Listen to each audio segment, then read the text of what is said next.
to the second half of the roadshow today, and you've obviously heard a lot, and you've just been bombarded with clause numbers and colours and all the rest of it. What we're going to look at now is moving forward into the future and what we're doing under stage 3 of smart planning.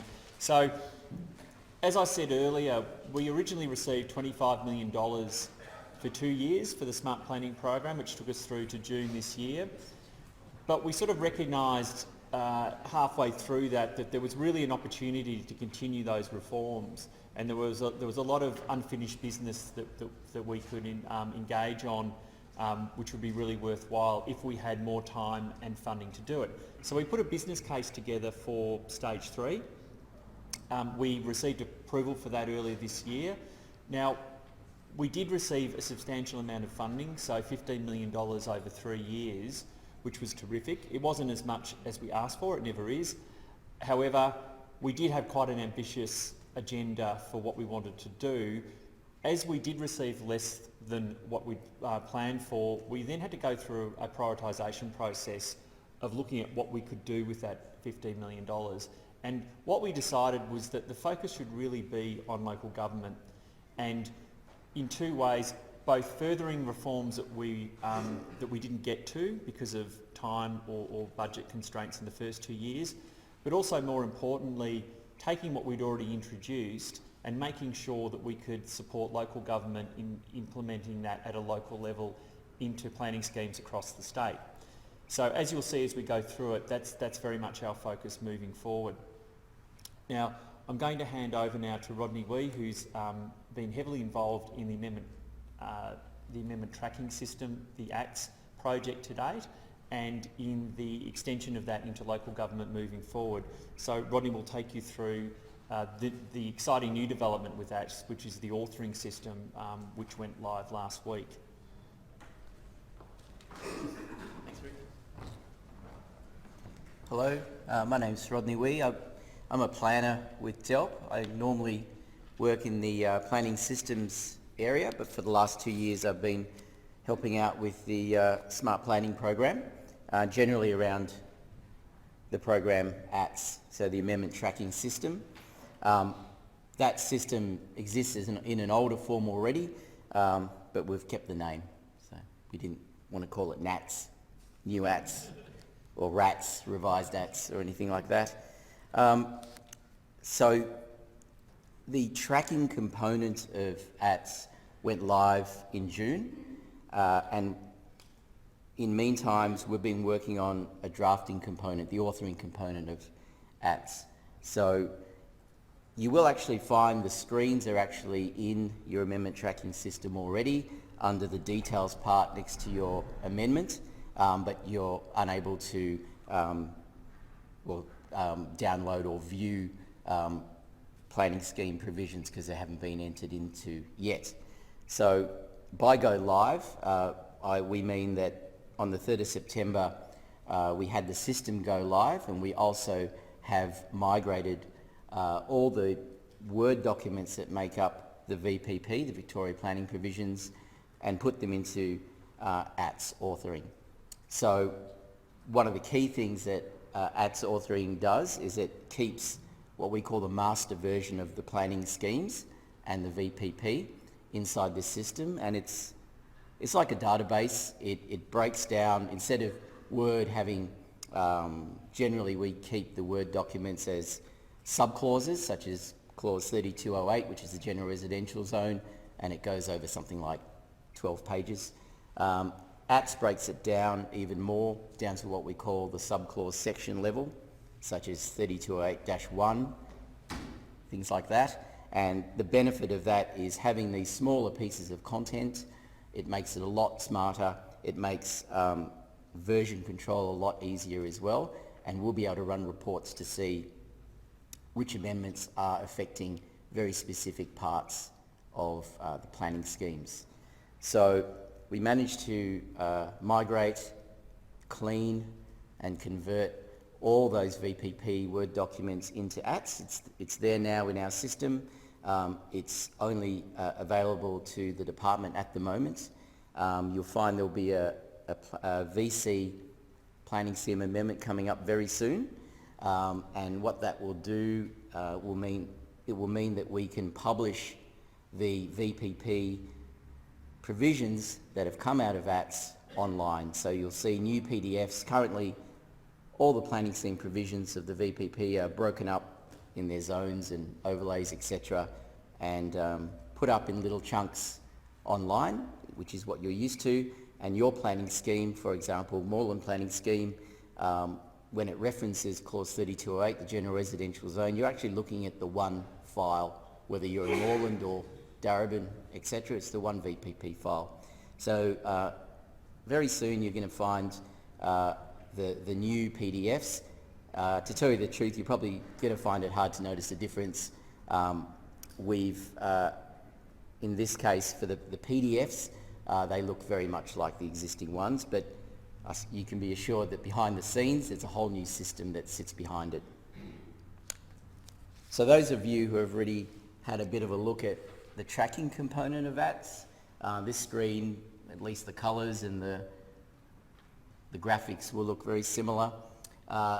There's what we call an integration layer for your amendment. When you create an amendment, you'll be able to nominate what you want to do with your amendment and select the provisions that you want to amend. And so you'll see here on the screen up the very top left, you've got the action is a modify. I want to modify section 1 of the design and development overlay schedule of my scheme, for example. There's other major actions such as create. You'd like to create a whole new schedule, delete. You'd also, some of the other key ones are you'd like to include. So if your planning scheme doesn't have the farming zone and you need to include it, you would choose it from here. And then it would go down into that table there. And so you'll have a running list of the sorts of things you want to amend in various ways. And that's basically similar to the instruction list. So that's, I suppose, the integration layer between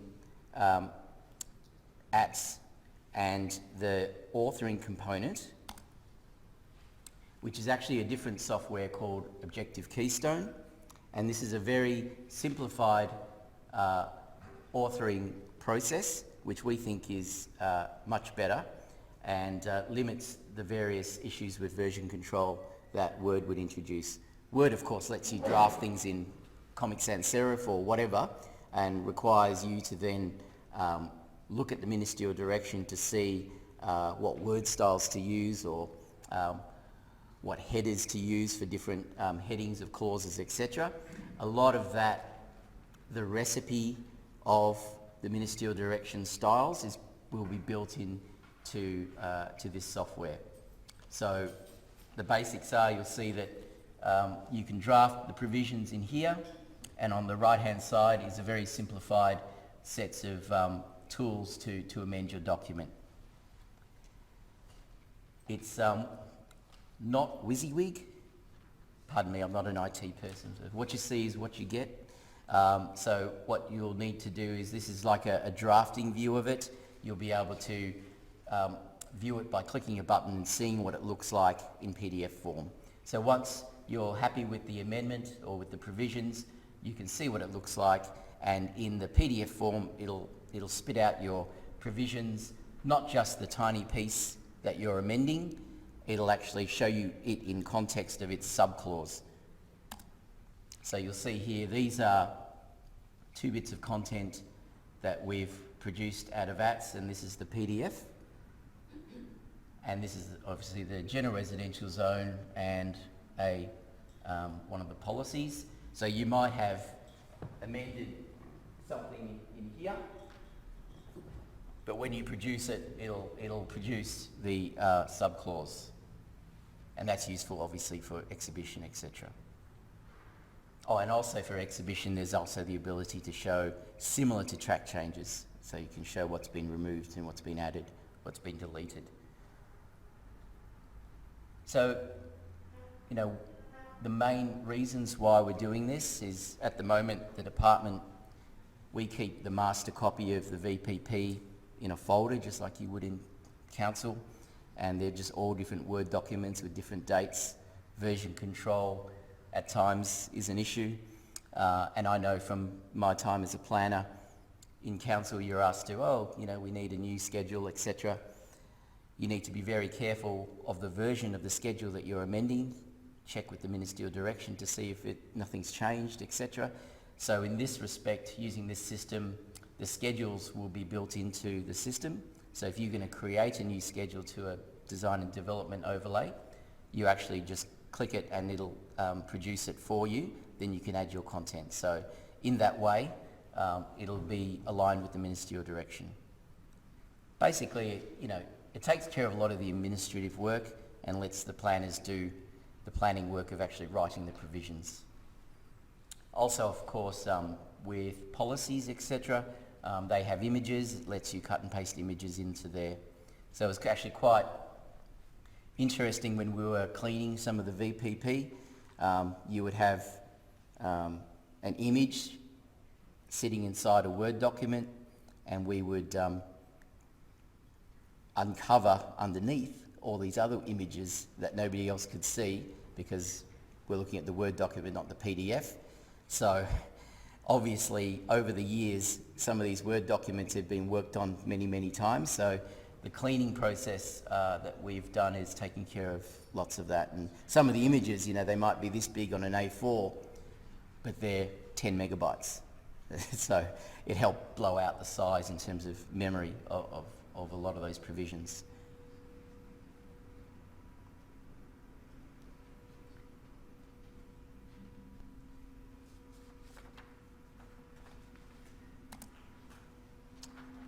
So the rollout. So the first thing obviously that's going to be rolled out is the VPP, and that's a change to the Victoria planning provisions and in effect every planning scheme, because every planning scheme uses portions of the VPP. That'll occur very soon, and councils don't need to do anything. It'll occur on the website. It'll be through a VC amendment. The next stage is we're rolling out the migration of every council's local provisions, local policies and schedules into ATS authoring over, as you can see, quite a number of months till May 2019. There have been a number of parameters for us to choose which planning schemes to do. Some of that has to do with some significant amendments which we didn't want to go anywhere near before the election, and also with the idea that we didn't want to migrate all the planning schemes at once because we also need to train people. So we couldn't train everybody at once. It's no point training somebody and then they're going to use the system nearly a year later. So we're sending out letters to, or we actually already have sent out letters to all councils generally about ATS authoring. We're going to send out letters very soon regarding the October migration, and that'll include information about training. So we'll be training the strategic planners on how to use the ATS authoring program.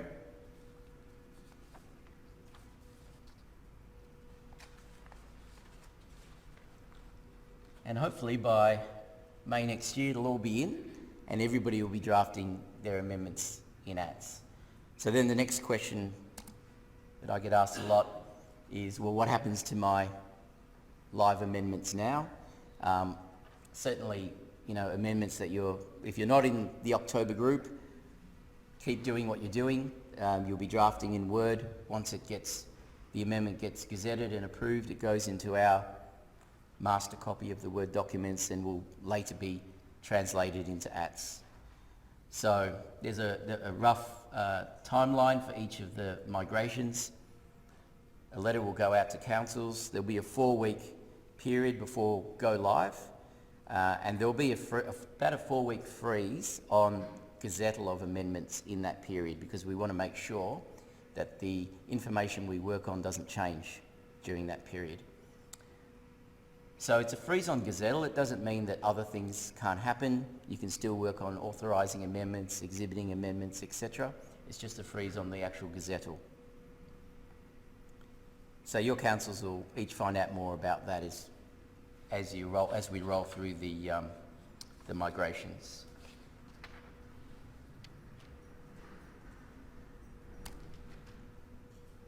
No, that's about it. Is there any questions about the ATS authoring program? I know it's more of interest to strategic planners. But yes. Do you keep records of previous versions, and also can we take notes on to justify why change was made? It'll work basically the same as it does today. I mean, there'll be a histories component of planning schemes online. So there'll be histories. Obviously, there'll be a demarcation between histories that came from Word and then histories that have come from ATS. So yes, there'll be copies. Inside the program itself, there's different versions that you can look at. And actually, one of the things I was going to mention is one of the benefits of this program is that with version control, we can see and run reports to see which amendments are seeking to amend a similar or the same piece of content.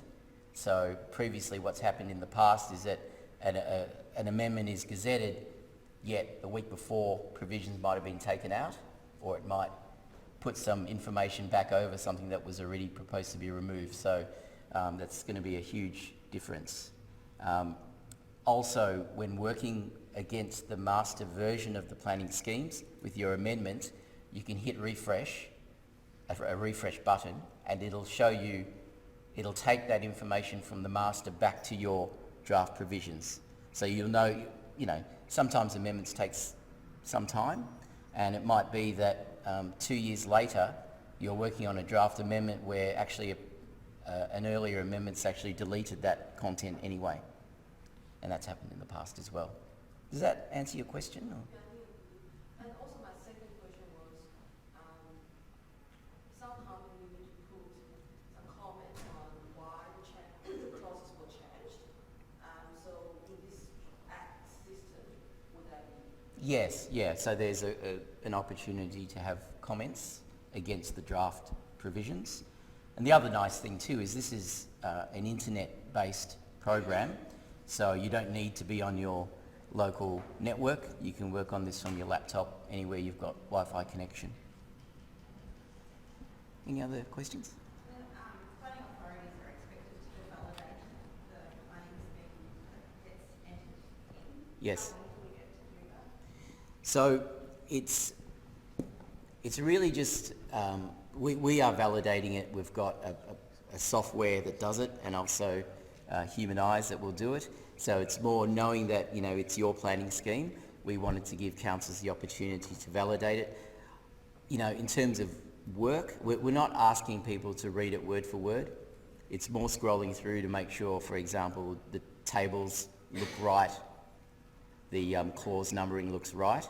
I reckon it's one person, 1 day, that would be about the time frame. And I'm assuming the authoring system means that you can come back to it several times. Oh yes, yeah. Before it actually moves on to the next phase. Yeah, so it fits in with all the major stages. So you'll be drafting the amendment for authorisation, and then after that, there might be changes you would make, and then preparing it for exhibition. You'll be able to print off in PDF the clauses for exhibition, and as I showed before, it'll show it in its context.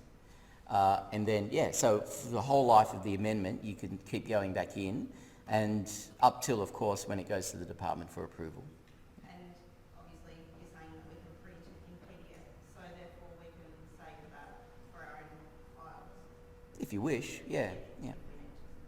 And it does keep all the versions as well, so you can go backwards in time to see, for example, what your amendment looked like before authorisation, etc. And you spoke about how we can have amendments that have been input into, there may be crossover basically in the clause changes that we've done previously. And Yes. Is it possible to have more than one amendment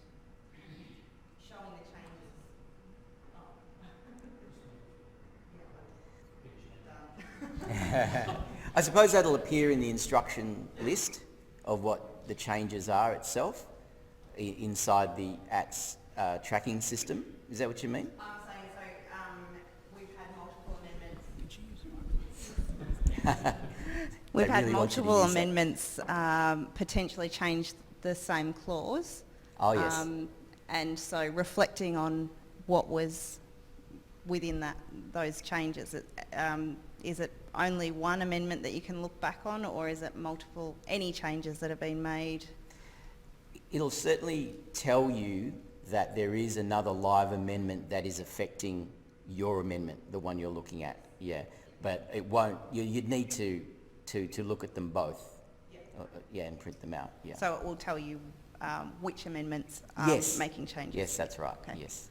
And I suppose from moving from Word documents into this system, it's a fairly lengthy period most amendments go through. So we picture that, day one of after your planning scheme gets migrated into ATS authoring, you don't have to sit down and input all your drafts day one. You'd probably wait to the next major stage of your amendment. So if you had an amendment that was heading towards authorisation, then that might take some time, but just before that, you can actually cut and paste from Word directly into ATS. You just break it up into its discrete sections. Any other questions? Sure. Sorry. Thank you. At the moment, we have got ATS system, right? So we only have an exemption and extension options, so action section, right? So for this one, the one you're talking about, can we have how they link together, the relation between the two? I'm kind of confused. I'm not sure I'm the only one. Yeah, so it's, I showed, generally this is what we call the integration area. So you've already created an amendment in the new ATS, the one that went live in June. This is actually a window or a screen from ATS tracking.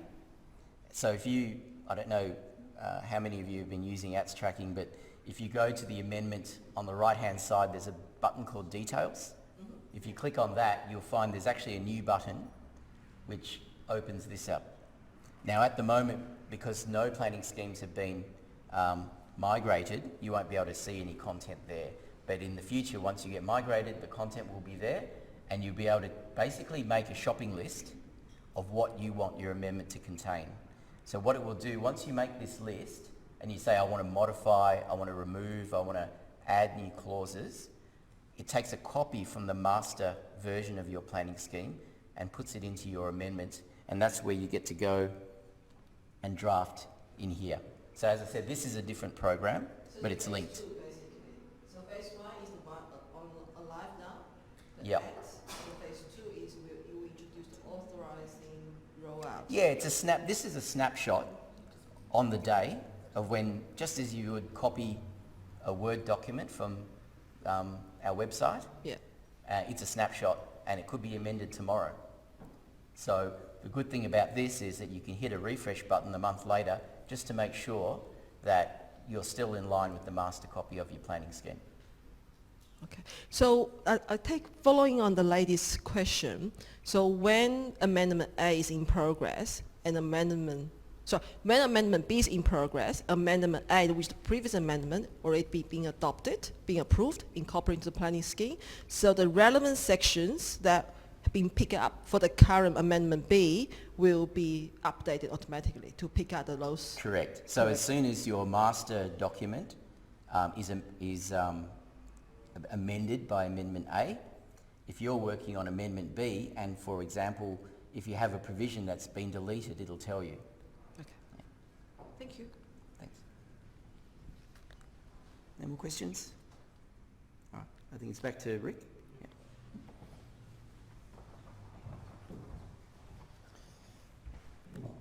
Thanks, Rodney.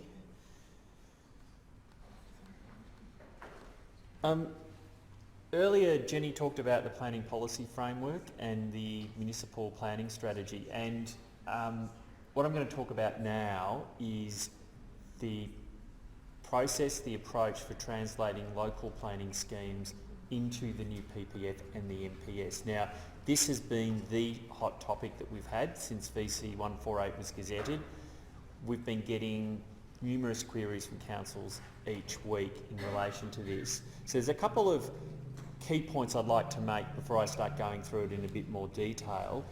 The first is, this has got nothing to do with the ACTS rollout. So what Rodney was describing before, it is not related to the exercise of translation. There has, I think, quite understandably been some confusion over it. So the rollout schedule, for instance, some councils have queried us saying, is that when our translation will occur? No, or not necessarily. It's really got nothing to do with it. All it will mean, if you are using the ACTS authoring system, the rollout has occurred for you, then you'll be doing the amendment for the translation in the system. But that would be like any other amendment. So there's no real linkage between them, so please don't get confused by that. The second point I'd like to make is, right from the outset, when the concept of the PPF was first floated, we had lots of queries from councils about the amount of work this might involve, and particularly from councils which weren't particularly well resourced, and what support the department would be providing to support that translation. So we've designed the approach, and we've used part of the funding for stage 3 to really drive this and to support councils in doing it over the next couple of years. Now, the approach we're taking, which is for us to drive it, and you'll see how that we're intending on that working when I go through it, is also to drive consistency as well. So we want the translation to occur as quickly as possible for councils, and by having a dedicated team within Smart Planning which can work with council officers to do it, we'll get that done in a much shorter time frame than if it was just left to being done at a time when resources were available, for instance. And also, because we have the core team, many members of which were involved in the creation of the PPF in the first place, will have that sort of consistency in the way it's applied across local planning schemes around the state as well. Because of the number of queries that we've had, we've formed a triage team with other members of the department, such as planning services and from the regional offices, to really look at these queries and decide what to do. So because of the interest in it, we've had many more councils wanting to actually do the translation within a very short time frame than we really have capacity to do it. So this comes down to prioritisation, and we've got to be mindful of the individual status of councils in terms of in-flight amendments, for example, and other complexities that there might be. So we're getting together next week with all the regions represented to actually go through a prioritisation process of looking at every council, every situation in terms of the local policy and MSS, and start to determine when we will be working with each council on doing this, bearing in mind the queries we've already received. So for those of you who have already asked us, can we do our translation now? Can you be involved in helping us with an in-flight amendment where a translation potentially should be being done? Then we'll have an answer for you by the end of the month in terms of whether that can be accommodated in the short to medium term, or whether it's something that's going to take a bit longer. And we'll have that discussion with you after we go through that triage process.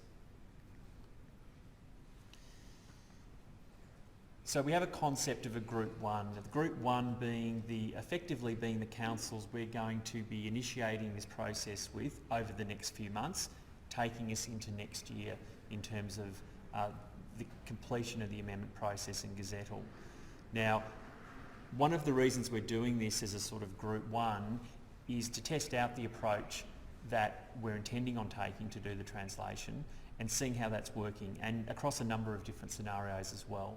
And then we'll fine-tune that process as we move forward. As I said, we're anticipating this will take a couple of years effectively to really translate every planning scheme around the state. Now what's given us a good head start with this is a pilot we conducted early this year with Ballarat and Manningham.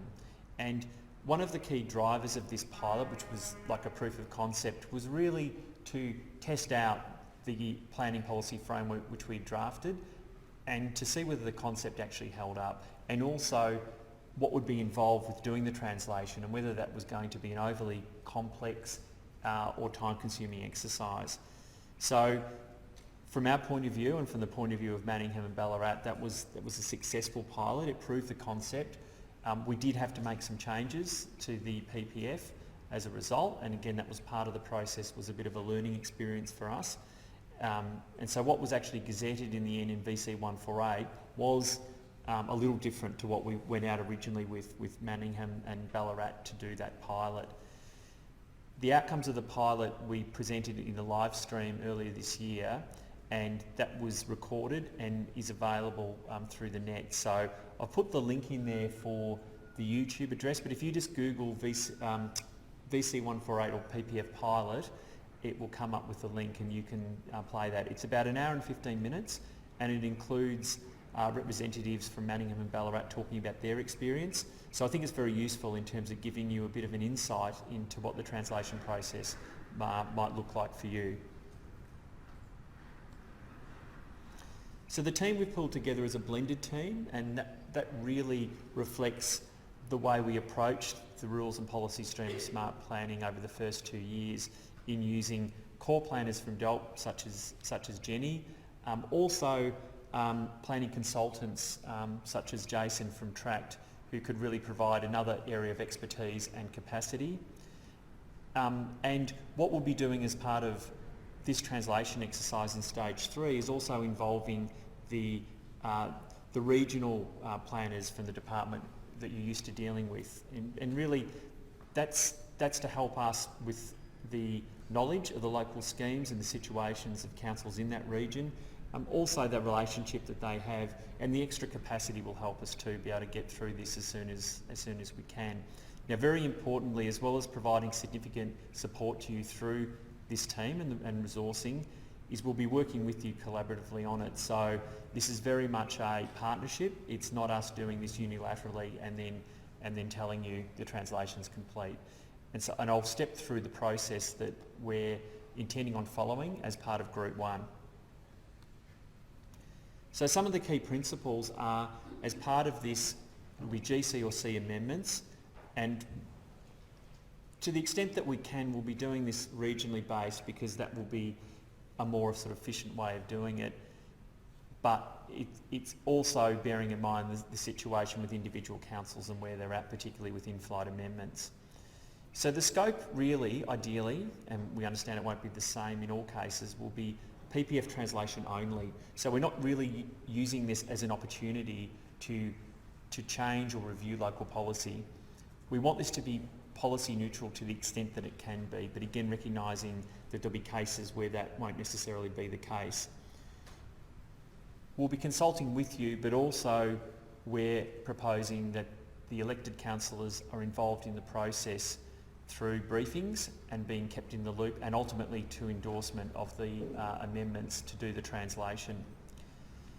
We'll be reviewing local policies for alignment with state and regional policy, and when Jenny was talking about the structure from that state, regional to local policy in the PPF, you can pretty clearly see that there's a line of sight through there of how policy cascades through. So in cases where there might be a misalignment between local policy and regional policy or state policy, then that's something we'll need to discuss with you in terms of how we handle that. And we think in some situations, and it may not necessarily be a lack of alignment between policy, it could be a local policy that for whatever reason you think needs a lot of work, rather than trying to do that as part of the process and maybe really extending it out and adding extra complexity to it, we may decide to adopt effectively sunset provisions, so saying that look, the policy will be translated, however, there'll be a certain amount of time in which to review it, recognising that that's a piece of work that still needs to be done at some point. And very importantly, we need to consider in-flight amendments, because we already have a number of examples of those where local policy is involved, particularly at the moment when there have been lots of reviews that have either been undertaken or are going through the process at the moment of local planning schemes and are producing changes to the LPPF and or the MSS. So there's a number of different pathways that we see that a translation can go through. Ideally, it would be a fast-track sort of policy neutral, which could be a 20-part 4, and that's really just moving local policies from the LPPF into the PPF, MSS, those converted into an MPS, and there's no real impact on local policy at all. Now, we already know there are some cases like that.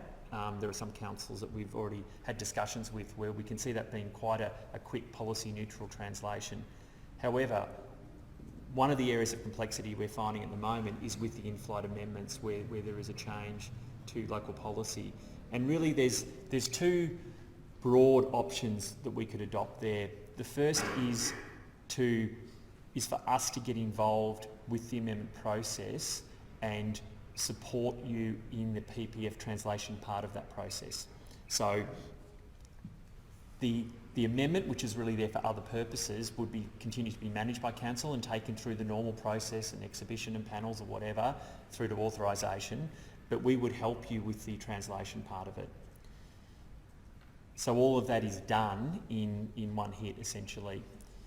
The second option is to let the amendment go through to Gazettal as it is without doing the translation, and doing the translation at some point afterwards as that sort of fast-track policy neutral type exercise. So we're going to have to look at this in a case-by-case basis, and that's the way we're doing it at the moment, where councils have already approached us about in-flight amendments. And there's a number of ways, apart from resourcing, that we can support you with it. Now, we've already talked about the translation manual, which Jenny has been developing, so a technical guide to assist with the actual drafting of the translation. Also the practitioner guide as well. And these amendments, like any amendments, will need to follow the drafting rules and so forth that are in the practitioner guide. We're also talking to planning panels about setting up a standing advisory committee, which could really assist with this as a group of experts who can be involved through the whole process over the next few years, who we can refer questions to or queries, and it could be about a particular aspect of a translation which may or may not be policy neutral. How do we do that? And also potentially being able to help us in certain areas with drafting as well. So we're going through that process at the moment of looking at the terms of reference of that committee and how that could be established. So in terms of determining with those in-flight amendments which path we take, if you look along the continuum, and as I said, it really needs to be looked at for each individual instance, then if an amendment's in the very early stages, then logically we'd be looking at getting involved at that point and helping with the PPF translation. Capacity constraints being taken into account. If it's at the other end of the spectrum and very close to Gazettal, then again we'd be looking at letting that go through and being gazetted and doing the PPF translation later. However, there's this big grey area in the middle, and certainly that's what we're finding, where it's really got to be looked at on a case-by-case basis. And one of the reasons we have this review meeting next week, where we'll be going through this triage process, is looking at those situations for each council and trying to start to prioritise where a particular council is going to be placed in terms of the translation. The actual approach that we're proposing, and this to a large extent mirrors what we did in the pilot with Manningham and Ballarat, is a number of steps. Now the first is preparation, and that will involve us reviewing the planning scheme, looking at areas where we think there might be complexities, where we have queries, and having workshops with council officers to go through it. Now we'll have queries. We also want to understand some more information and context behind local policies and the MSS as well. So that will be very much a sort of kickstart process where, and we'll be guided by you on this, it may be a good idea to brief council at that point as well about the exercise, what it's trying to achieve, allay any concerns that this is a exercise to wipe out local policy or sort of change it. And you have that relationship with the elected councillors. We will be there to support you. If you want us to attend briefings or in other ways help prepare you for them, then we're happy to do that. The actual drafting part we would like to do, and in the first instance.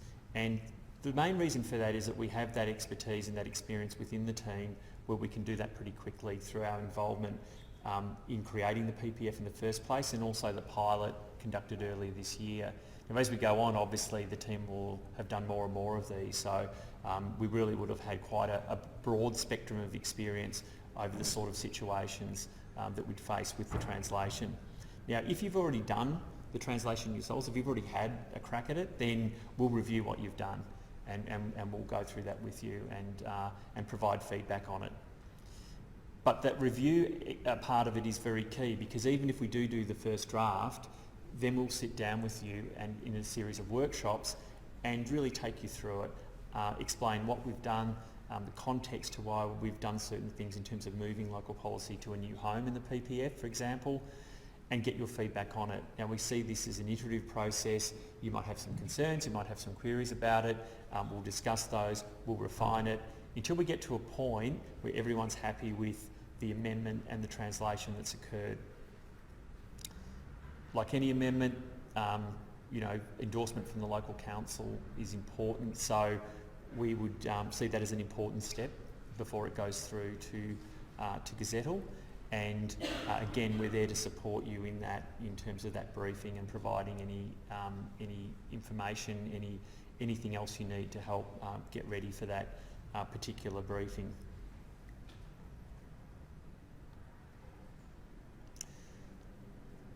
You might have some questions about that, but before we get to it, I might just run through the rest of what we're covering off in stage 3 just to round it off. So we are pursuing new reforms as part of this stage.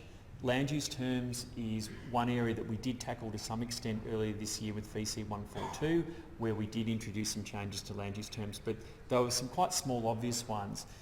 There was a consultation which took place earlier this year with an advisory committee that was set up with planning panels to do a very specific consultation on reforms to land use terms.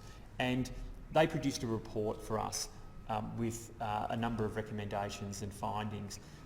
We're going to be reviewing that. We will come up with recommendations to the Minister in terms of changes made to land use terms, and we want that to be gazetted by the middle of next year. That's what we're aiming for. We're also looking at model overlay zones and local schedules, and I'm not talking about wholesale review of zones and overlays, for example. What we're talking about is essentially the templates and streamlining those and making them more usable for users of the planning system. So there's a number of areas there where we see an opportunity to greatly improve the way that those zones and overlays and local schedules are represented. And we'll be doing that as part of an exercise of review and consultation, and again aiming for middle of next year to gazette those and have them reflected in the VPP. We're also going to look at new assessment pathways, which we'd already started some work on as part of stage 2, and that's essentially code assess and looking at fast track ways of processing certain types of applications. Now, it's not a real priority for us at the moment. We won't be looking at it this calendar year, but next year we'll start to look at some candidates for those sorts of fast track processes and options, and again there'll be some consultation taking place on that as well. In terms of embedding reforms that we've already implemented into local government, the PPF translation is probably the obvious one and the biggest one, but there are other areas as well. Certainly as part of the process we've been going through, we've identified that there's some work that can be done with local schedules. In many cases we identified some errors in them, typos. They could be quite significant in terms of a 0 being added to something or being taken off something. So we see this as an opportunity to go through and really clean up those local schedules to be consistent, to rectify mistakes that were already there, but also to bring them in line with what's been implemented as part of VC 148 and VC 142 in particular.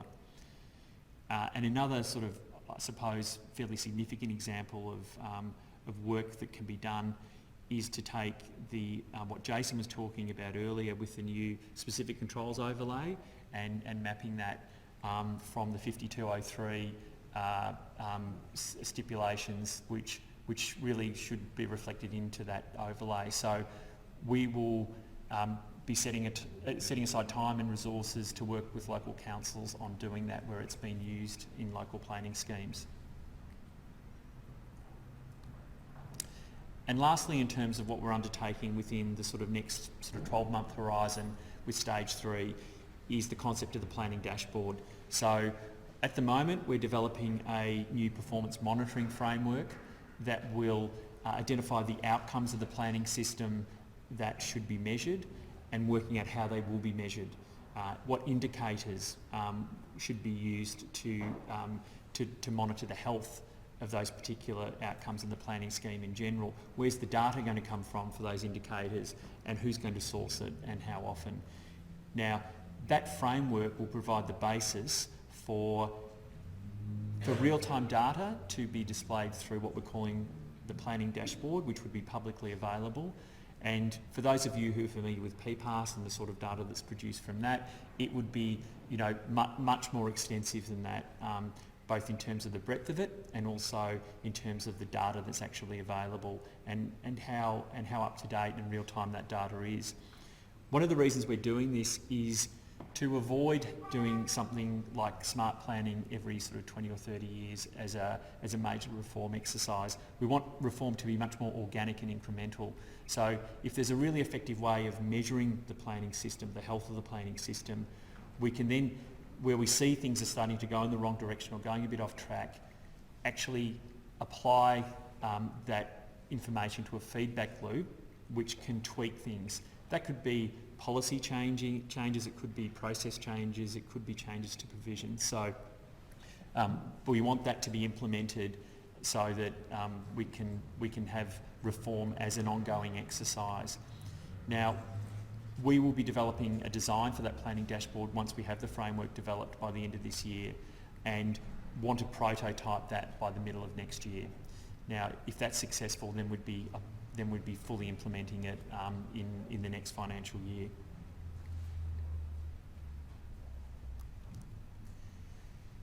So before we move on to the last session, which is the demonstration of the Vic Plan mapping tool, are there any questions about what I've just gone through, in particular the PPF translation? We have the mic, so if anyone has any questions to that, please put up their hand. Yep.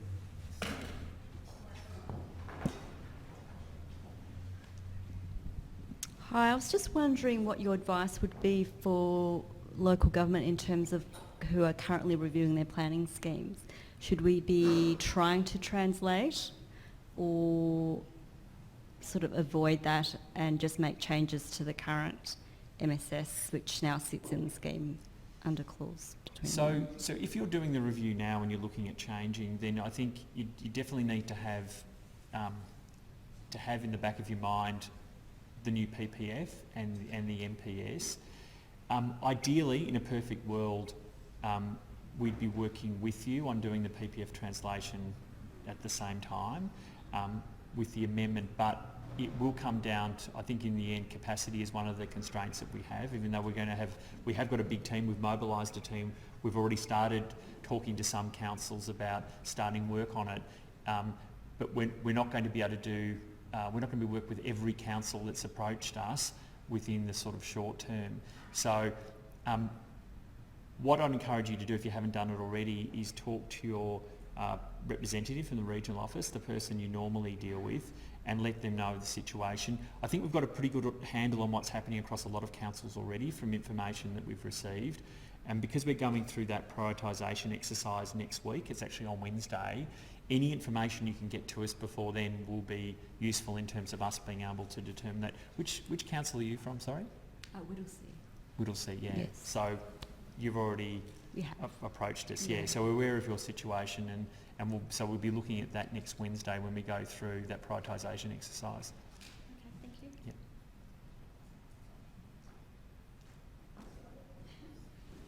Hi.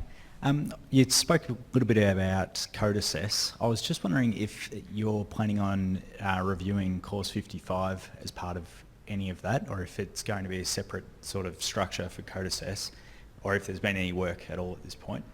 Look, we have had a look at it, but that work sort of was preliminary work, which we didn't take through to sort of an end conclusion as part of stage 2. So yeah, part of looking at this next calendar year will be the mechanism by which the best mechanism to do code assessment. So it's certainly one of the options, and we will be looking at it, but we haven't really quite determined yet sort of where that's going to land. And thanks. And secondly, I was just wondering, in reviewing what sort of changes should be made to the planning scheme, do you consider, I mean, a lot of it comes out in VCAT where I guess discrepancies are or inconsistencies where people are questioning parts of the planning scheme. So I guess, does that get reviewed? And also, do you consider the development community as heavy users of the planning scheme as to what their issues are with it in consultation? Yeah, so look, we've already, the property development industry have really made their views pretty clear on it to us, so we're sort of aware of where they see the pitfalls are in the system and where there's an opportunity for improvement. So we have a lot of that information.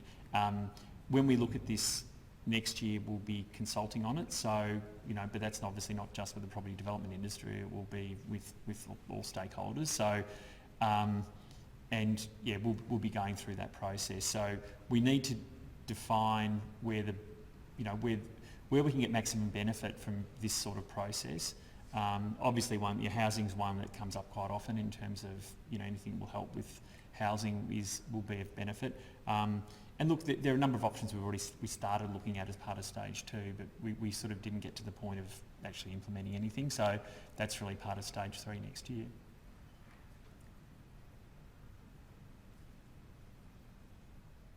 Any other questions?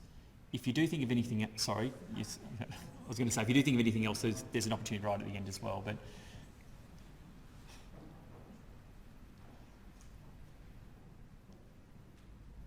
thank you. I come from a council where we've been working on an MSS renewal for some time now, and we have some major policy that is just on the edge and of being adopted, and we wanted to work that into our planning scheme, into the MSS as it is now, but yeah, or a local policy even. Just wondering whether there's any scope for a non-policy neutral help assistance with that. Yeah, certainly. So it sort of falls into that category of in-flight amendments. And we've already had a couple of councils approach us about that. Which council are you from? Sorry? Yeah, that's right, sorry. Yeah, so we've already had a number of councils approach us with that situation. Again, we'll look at that next Wednesday in terms of what we do, but we're already aware of a number of very specific examples. Ideally what we do is to help you do it, okay? But if that's not possible or not a good idea for whatever reason, then we'll be saying, gazette it as it is, and we'll do the translation later as a more sort of straightforward, sort of fast track process. Yeah. Will councils be charged for the fast track amendment? No one has asked that question today. I'll take that one on notice. Yeah.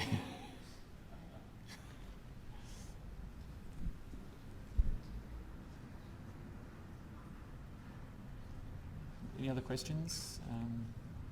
Yes. Councils can, if we're well resourced, offer a preference that if we prefer to do our drafting initially and having it reviewed. Is there any options or? Yeah, I mean, look. I mean, preference is for us to do it for the reasons that I was talking about before. But if you really want to do it, and we can't, for whatever reason, help you do it, then at a particular point in time, from the actual drafting perspective, then you could do it. We will review it though. So as part of the process, we will review it and provide feedback to you on what you've done. Ideally though, you're probably better off letting us have the first go at it, just because of, again, that's experience and knowledge of the framework, which will help. But yeah, that is an option. Yeah. Okay, thank you.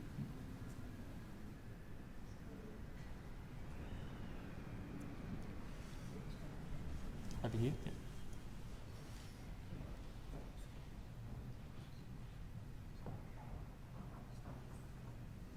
Hi, I was just wondering, in the further reforms, you had the second dot point was model overlay zones and local schedules. So what was that about? So that's really looking at the way that zones, overlays and local schedules are laid out, and really sort of trying to streamline them into something that's sort of more, again, sort of more transparent, more usable. So there's a number of sort of ideas that have been floated in terms of how that might be done. And some of those came back from the feedback on the discussion paper that we put out late last year.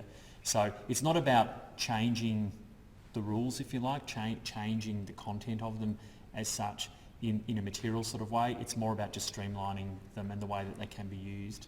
And in some cases it may be renaming them to more meaningful names, for example. So that's something that's come up a few times with some of the zones. So, but not about really changing it from a sort of rules perspective.